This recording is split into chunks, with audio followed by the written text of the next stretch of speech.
오늘 우리에게 주시는 하나님의 말씀은 욥기 26장 5절로 14절까지의 말씀입니다. 욥기 26장 5절로 14절까지의 말씀을 한 절씩 교독하고 마지막은 같이 보도록 하겠습니다. 욥기 26장 5절로 14절 말씀을 같이 교독하도록 하겠습니다. 제가 먼저 봅니다. 죽은 자의 영들이 물 밑에서 떨며 물에서 사는 것들도 그러하도다.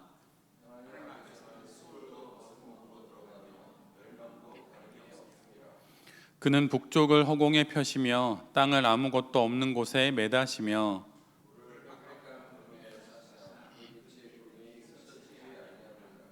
그는 보름달을 가리시고 자기의 구름을 그 위에 펴시며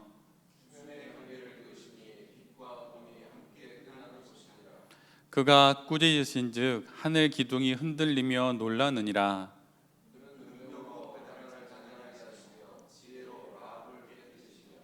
그의 입김으로 하늘을 맑게 하시고 손으로 날렵한 뱀을 무찌르시나니 보라, 이런 것들은 그의 행사의 단편일 뿐이요 우리가 그에게서 들은 것도 속삭이는 소리일 뿐이니 그의 큰 능력의 우레소리를 누가 능히 헤아리랴. 아멘. 오늘은 욥기 26장의 말씀을 갖고 가을 앞에 멈춰서는 사업, 가을 앞에 멈춰서는 사업이라고 하는 제목으로 함께 하나님 말씀을 나누도록 하겠습니다. 오늘 본문은 빌닷 친구인 빌닷의 세 번째 주장에 대한 욥의 답변입니다. 참 많이 욥이 지칠 것 같아요. 친구들이 계속 한 번도 아니고 두 번, 세 번 연거퍼서 계속 이야기를 하고 또 그것에 계속 홀로 답변을 해야 하니 그 욥의 심정이 어떠한가 참 많이 생각을 해보게 됩니다. 욥은 이제 더 이상 빌닷과 친구들의 주장에 그런데 마음을 두지 않기로 결정을 해요. 왜냐하면 똑같이 반복되는 그들의 주장과 또 그들의 이야기에서 더 이상 이 현실을 헤쳐나갈 그 길을 찾을 수 없기 때문입니다. 그래서 우리가 함께 보지는 않았지만 욥기 26장 1절로 4절까지 그 앞부분을 읽어보면 욥은 반복해서 이렇게 말을 해요. 참 잘도 도와주는구나. 참 잘도 구원하여 주는구나. 참 잘도 자랑하는구나 라고 말이죠. 비웃는 듯 하지만 실은 이것은 시험과 시련에 빠진 사람이 마침내 찾게 된 여유를 보여주는 것입니다. 그래, 참 잘했다, 참 잘났다, 뭐 이렇게 말하는 게 아니고요. 이들의 모든 이야기를 듣고 나서 이제는 친구들의 주장에서 어떤 실마리를 찾으려고 했던 그 마음을 이제 저분이 욥의 마음에 여유가 생긴 거예요. 오히려 선택사항이 많을수록 제대로 된 판단을 내리기가 어려운 법입니다. 그런데 이제 욥은 더 이상 친구들의 말에 마음을 두지 않기로 마음을 정해요. 그렇기 때문에 정신이 번쩍 든 것이에요. 그러면서 여유가 생긴 것이죠. 저는 골프를 잘 모르지만 예전에 제가 교사로 있을 때 그 학교에 안 쓰는 교실에 골프 연습장 같은 게 있었어요. 교실 하나가. 그래서 한 3개 정도가 이렇게 있었는데 수업을 다 마치고 뭐 골프를 한 번도 배워본 적이 없지만 그냥 거기에 가서 골프채를 휘두르면서 골프를 쳤던 기억이 있습니다. 그냥 온 힘을 다해서 그냥 막 공을 때렸어요. 그랬더니 체육 선생님이 저를 어떻게 창문 너머로 보셨는지 들어오시더니 골프는 그렇게 치면 안 된다고, 몸에 힘을 빼고 골프는 멘탈 스포츠라고 막 이렇게 얘기를 하시는데 무슨 말인지 모르고 그래서 이렇게 어떻게 잡는지 설명을 듣고 쳤더니 좀 다른 것 같더라고요. 그 전에 막 야구방망이 휘두르듯이 휘두를 때랑 정말 다른 그런 생각이 많이 들었어요. 그런데 모든 스포츠가 다 몸으로 하는 것이지만 특별히 골프는 더 멘탈 스포츠라고 강조했던 그 선생님의 이야기가 지금도 이렇게 기억에 남아 있습니다. 근데 그런 이야기를 듣다가 우연찮게 골프 프로를 이렇게 지나가는 프로그램을 보다가 이런 이야기를 하는 것을 듣게 되었어요. 골프는 멘탈 스포츠입니다. 아무리 첫 번째 홀부터 17번 홀까지 꾸준하게 잘 쳐도 마지막 18번째 홀에서는 마음을 잃어버리는 순간 모든 것이 다 없어져 버리고 승리도 놓쳐버리고 그린 자켓으로 상징되는 우승도 이렇게 놓쳐버리게 된다는 그런 이야기를 하더라고요. 그런데 어떤 골프 선수의 이야기를 잠깐 하면서 그 해설자가 이런 이야기를 했어요. 어떻게 그 선수는 매번 우승 18번 홀까지 올 때까지의 그 페이스를 그대로 유지하면서 어떻게 마지막 그 홀컵에 공을 넣으면서 그렇게 번번이 우승을 하는지. 그래서 그에게 그렇게 물었다는 거예요. 어떻게 당신은 마지막 17번 홀까지 유지했던 그 마음을 그대로 유지하면서 18번 홀까지 그렇게 잘 넣고 우승을 하십니까? 그랬더니 그 선수가 이렇게 말했다는 거예요. 17번 홀까지는 반드시 내가 우승을 해야 된다는 생각으로 그렇게 과정을 한 홀 한 홀 지나서 17번째까지 온다는 것입니다.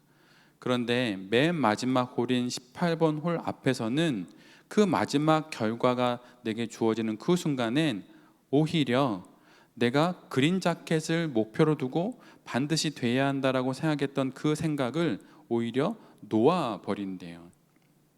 근데 아이러니하게도 그 마지막 순간에 그린 자켓을 잊어버리는 순간 너무나도 자연스럽게 골프채를 휘두를 수 있었고 늘 언제나 그렇게 우승을 했다고 이야기를 하는 것을 들은 적이 있습니다.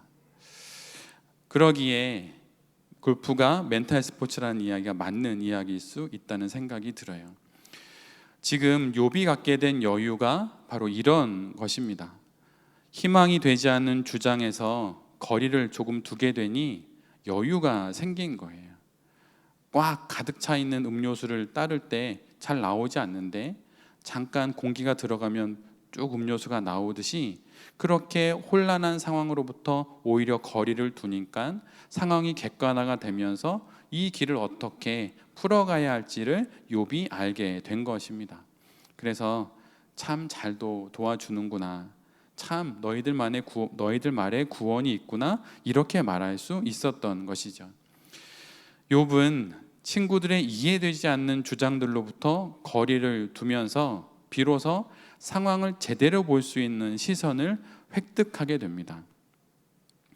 그런데 욥은 이렇게 갖게 된 자신의 그 시선을 어디에 두기로 결정을 하냐면 바로 오늘 우리가 함께 본 본문처럼 산을 보는 것으로, 바다를 보는 것으로, 하늘과 구름을 향하는 것으로 결정을 해요. 그가 이렇게 하는 이유는 하나님을 가장 잘 확인할 수 있는 곳이 자연이기 때문이에요. 건강한 사람이 자연을 찾는 법이기도 하지만 자연을 찾아가는 사람이 건강해지는 법이기도 한 것이죠. 욥이 이 모든 상황 가운데 사람들의 말을 버리고 자연을 바라보니 거기에서 하나님을 찾게 된 것이에요. 인간의 언어와 지식으로 설명할 수 없는 현실에 우리 모두가 직면할 때가 있어요. 다 있습니다. 기억이 잘 안 날지 모르지만 분명 어떤 지식으로도 어떤 경험으로도 설명할 수 없는 현실들을 우리 모두는 직면할 때가 있었고 그 상황을 지나왔죠. 그런데 바로 그러한 상황들이 바로 그때가 하나님께서 개입하셔야 하는 바로 그 순간입니다. 설명할 수 없는 사건이 지금 내게 있다는 것은 하나님께서 간섭해야만 한다는 뜻이기도 한 것이에요. 인간의 지식으로 설명할 수 없는 코로나로 인간의 삶은 멈추었었지요. 그런데 자연은 어느새 제갈길을 걸어가다가 한 해, 두 해가 지나 어느새 올해의 여름을 지나고 이제 가을을 앞에 두고 있어요. 이처럼 하나님은 우리의 현실을 넘어서 당신의 일을 이루십니다. 지금 욥은 이것을 보기로 결정한 것이에요. 이제 욥은 그 하나님께 시선을 둡니다. 그리고 욥은 이것을 자연을 보면서 확인하고 있어요. 인간이 설명할 수 없는 자연의 현상들과 그 자연의 장엄함을 통해 욥은 결국 어려움을 당한 모든 이들은 이런 자연을 창조하신 하나님과의 그 관계 속에서 이 시련을 넘어설 수 있음을 고백하게 되는 것이에요. 허공에 매달린 지구, 이렇게 말씀드리면 여러분들이 보았던, 우리 모두가 보았던 이 천체에 대한 사진이나 동영상들이 떠오르게 되실 것입니다. 그런데 그렇게 허공에 매달린 지구처럼 아무런 희망의 끈이 없는 내 자신을 오직 하나님만이 건지실 수 있음을 우리가 말로 설명할 수 없는 그러한 현실 앞에서 다시 기억해야 하는 것이지요. 세상의 설명이 더 이상 유효하지 않은 지점에 하나님이 계십니다.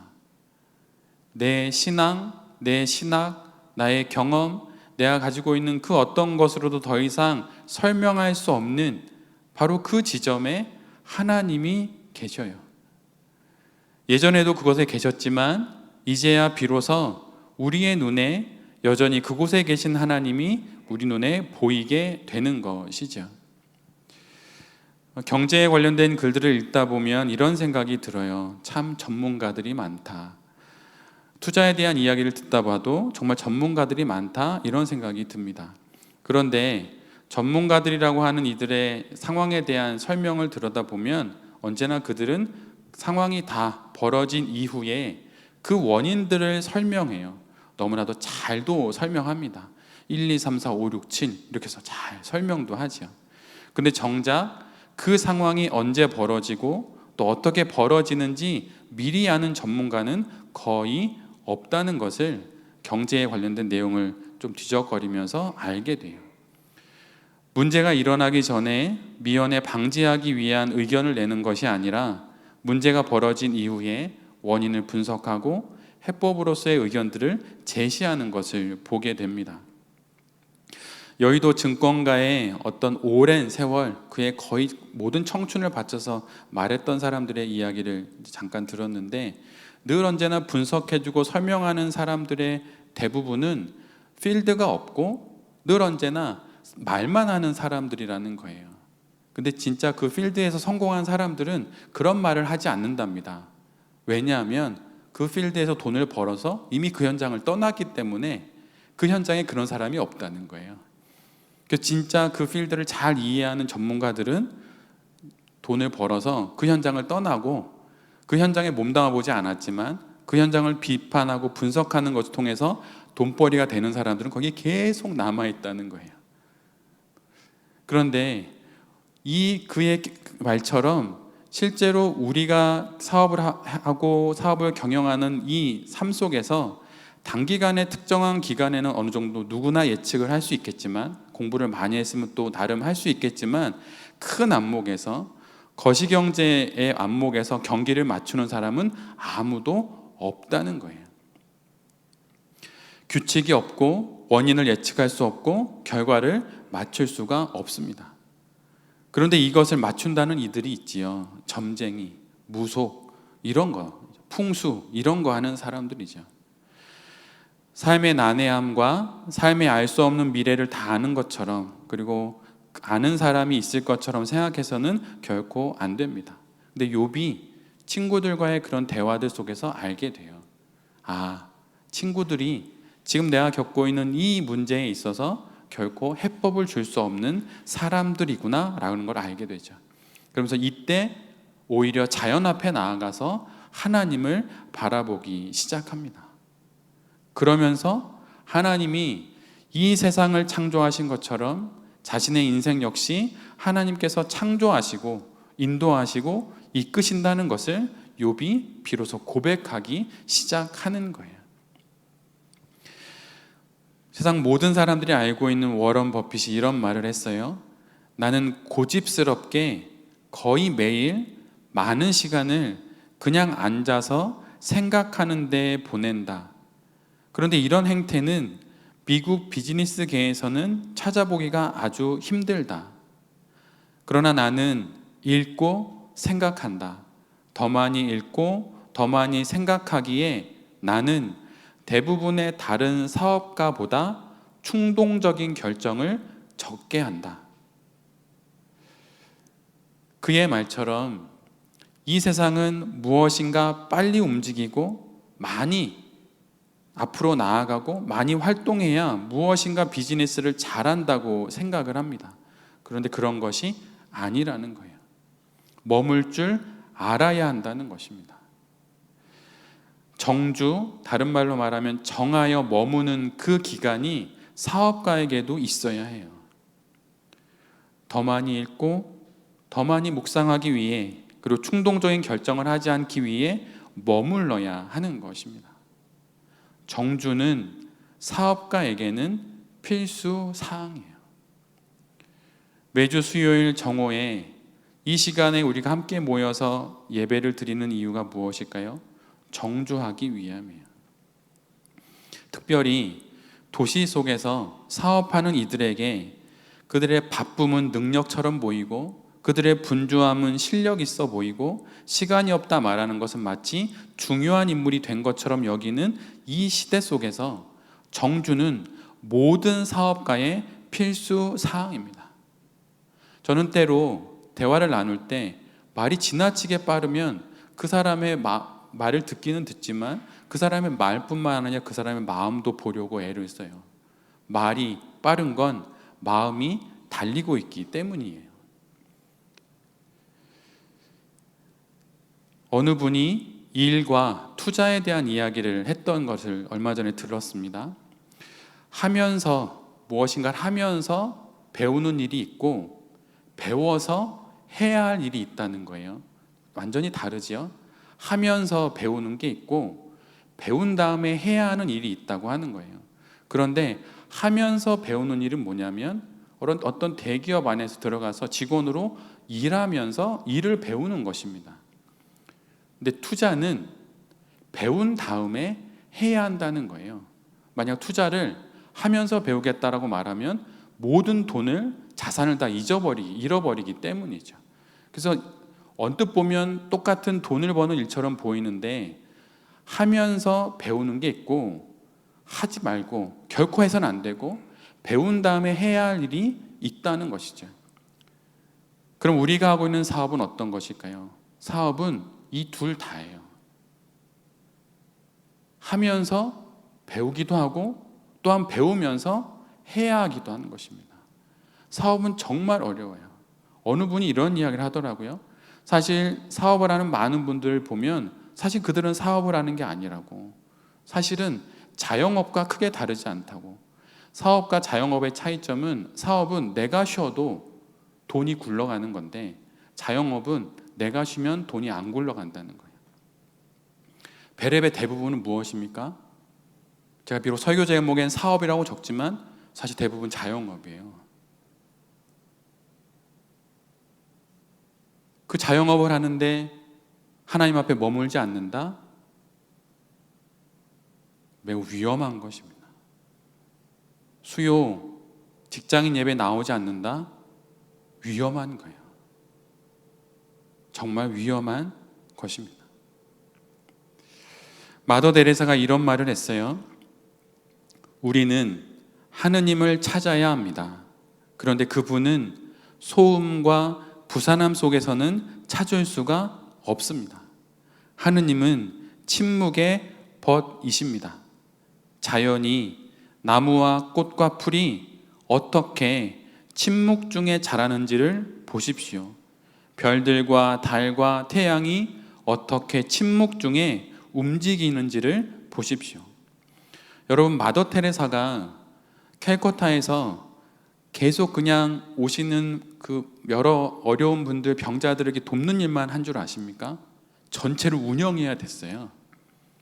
정말 일이 엄청 많았습니다.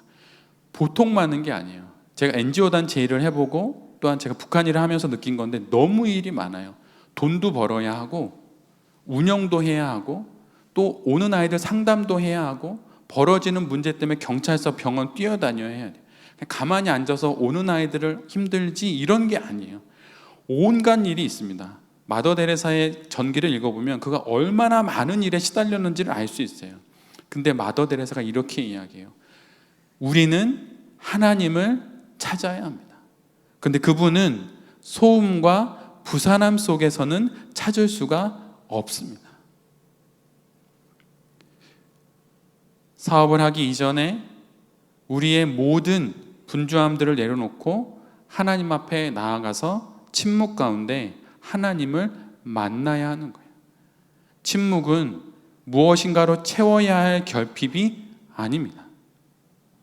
만약 운전 중에 아니면 전철 타고 오면서 때로는 SNS를 끄고 침묵으로 10분이라도 아니면 2, 30분이라도 한번 침묵 가운데 하나님과 함께 하십시오. 그러면 그 안에서 무엇인가 내가 방향 없이 내달렸던 많은 것들을 내려놓아야 하겠다는 생각들을 하시게 될 것이에요. 그러면서 자연히 모든 창조 세계가 침묵 중에 자라듯이 사업가로서의 나 역시 침묵 중에 하나님을 만남으로 자라게 되는 것을 우리 모두가 경험하게 될 것입니다. 사실 저는 목회하기 이전에 제 전공이 자연, 생태, 환경, 바다 이런 거였어요. 전 바다를 되게 좋아합니다. 그래서 대학교 시험도 해양학과에 지원했는데 보기 좋게 떨어졌어요. 그래서 환경공학을 했고 그 다음에 이제 환경에 대한 공부를 계속했어요. 제 정서상 도시는 제가 별로 좋아하는 곳이 아니에요. 그런데 제가 오늘 말씀을 묵상하고 설교를 준비하면서 이런 생각이 들었어요. 도시 목회에 가장 제격인 사람이 있다면 바로 나일 수 있겠다. 왜냐하면 저는 도시에 어울리는 사람이 아니라 오히려 자연에 어울리는 사람이라고 생각하기 때문이에요. 모두 다 바삐 움직일 때 아니요, 멈춰야 해요 라고 정말 말할 수 있는 그 목회자가 많이 있겠지만 그 중에 한 사람이 내가 될 수도 있기에 하나님께서 저를 농촌으로 보내지 않으시고 도시 속으로 보내셨구나, 이런 생각을 말씀 묵상하면서 하게 됐습니다. 하나님 앞에서 정말 멈춰야 합니다. 2023년도 이제 8달이 지나고 이제 4개월밖에 남지 않았어요. 곧 있으면 11월쯤 되면 내년 2024년을 준비해야겠죠. 정말 세월이 빠릅니다. 근데 이런 바쁨 속에서 변해가는, 때 맞춰서 변해가는 계절 앞에 머물러서 하나님을 발견하는 여기 계신 모든 대표님들이 되실 수 있기를 간절히 빕니다. 하나님을 발견하는 것, 그것이 기독사업가의 힘이에요.